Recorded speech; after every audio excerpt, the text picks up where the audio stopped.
কম হন উত্তেজিত। রাসূলুল্লাহ সাল্লাল্লাহু আলাইহি ওয়াসাল্লাম বলেন, যে ব্যক্তি আমার 40টি হাদিস আমার উম্মতের কাছে পৌঁছাবে তার জন্য আমি কিয়ামতের দিন বিশেষভাবে সুপারিশ করব। সুবহানাল্লাহ। নাম্বার 2, মানুষের মধ্যে যারা মৃত্যুকে বেশি করে স্মরণ করে এবং তার জন্য প্রস্তুতি নেয় তারাই সবচেয়ে বুদ্ধিমান। নাম্বার 3, প্রত্যেক জিনিসের জাকাত আছে, আর দেহের জাকাত হচ্ছে রোজা। নাম্বার 4, যে তার সময় আল্লাহর জন্য ব্যয় করে না তার জন্য জীবন অপেক্ষা মৃত্যু শ্রেয়।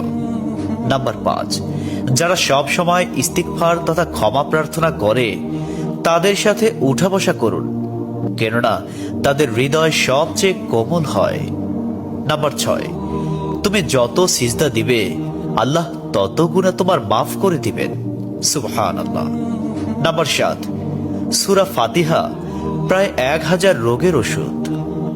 নাম্বার 8, হাতের তালুতে জ্বলন্ত আগুনের কয়লা রাখলে যেমন কষ্ট হবে তার চেয়ে বেশি কষ্ট হবে শেষ জামানায় ঈমান রাখতে। নাম্বার 9, রোজাদারদের জন্য প্রতিদিন জান্নাতকে সুসজ্জিত করা হয়। সুবহানাল্লাহ। নাম্বার 10, রাসূল সাল্লাল্লাহু আলাইহি ওয়াসাল্লাম বলেছেন, কিয়ামতের দিন সব নবীর চেয়ে আমার উম্মতের সংখ্যা বেশি হবে এবং আমি সর্বপ্রথম জান্নাতের দরজা খুলব। সহিহ মুসলিম, হাদিস নম্বর 196। 11, যে ব্যক্তি রোজা রাখা অবস্থায় মারা যাবে আল্লাহ তাকে কিয়ামত পর্যন্ত সকল রোজার সওয়াব দান করবেন। সুবহানাল্লাহ।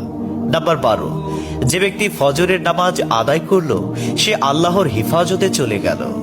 নাম্বার 13, রাসূলুল্লাহ সাল্লাল্লাহু আলাইহি ওয়াসাল্লাম বলেছেন, রোজা ও কোরআন কিয়ামতের দিন মানুষের জন্য সুপারিশ করবে।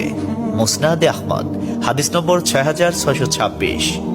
14, নবীজি বলেছেন, রোজাদারদের জন্য সবচেয়ে বড় খুশির সংবাদ হলো হাসরের মাঠে আল্লাহ সবার আগে রোজাদারদের সাথে সাক্ষাৎ করবেন।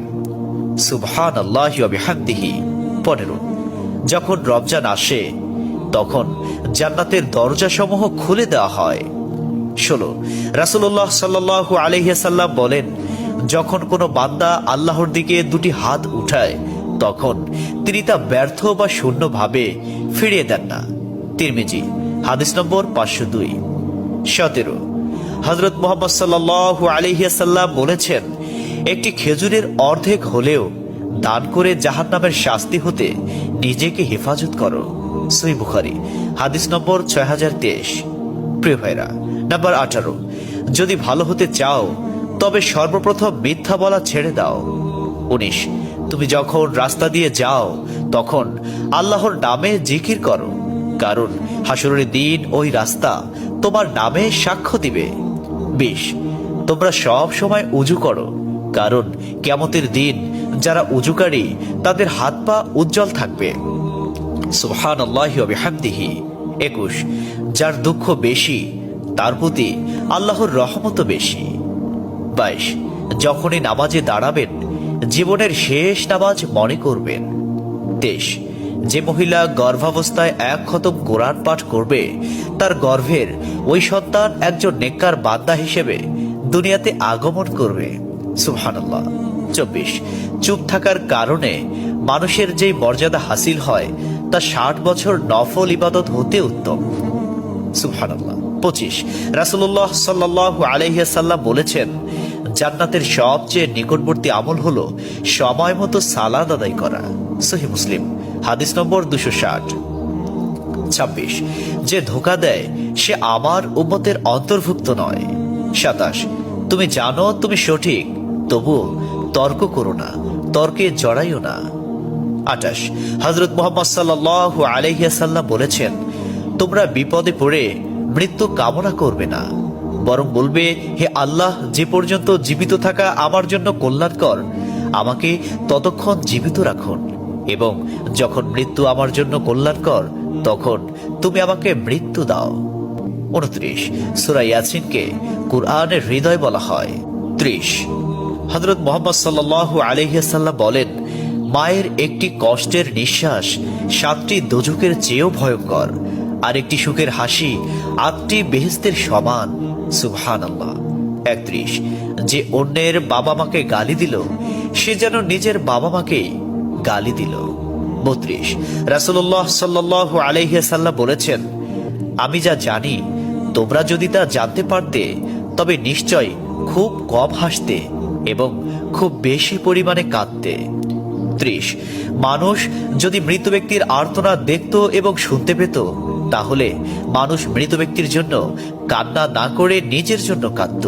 34, মহানবী সাল্লাল্লাহু আলাইহি ওয়াসাল্লাম বলেছেন, সূরা ফাতিহা তোমরা ধীরে ধীরে পাঠ করো, কারণ মহান আল্লাহ নিজে তার জবাব দেন। সুবহানাল্লাহ। হাদিস সূত্র মুসলিম 910। 35, রাসূলুল্লাহ সাল্লাল্লাহু আলাইহি ওয়াসাল্লাম বলেছেন, কিয়ামতের দিন যে জিনিসটি মুমিনদের পাল্লায় ভারী হবে সেটি হচ্ছে সুন্দর চরিত্র, আখলাক।